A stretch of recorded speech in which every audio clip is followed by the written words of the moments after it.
দেখো বন্ধুরা, আমি আজকে বাড়িতে ভেজিটেবিল চপ বানাচ্ছি।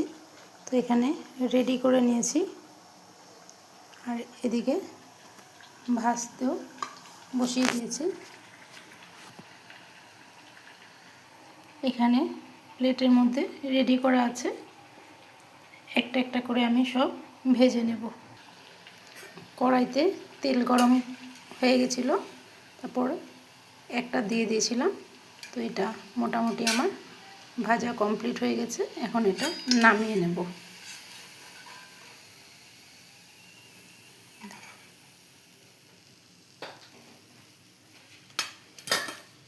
কীরকম হয়েছে তোমরা একবার কমেন্টে জানাবে।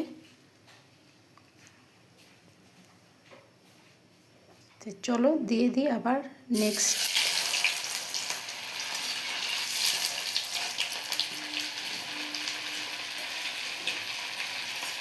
কেমন হয়েছে অবশ্যই কিন্তু কমেন্টে জানাবে। তো চলো, পুরোপুরি আমার ভেজিটেবিল চপ বানানো কমপ্লিট। এখন খাওয়ার পালা।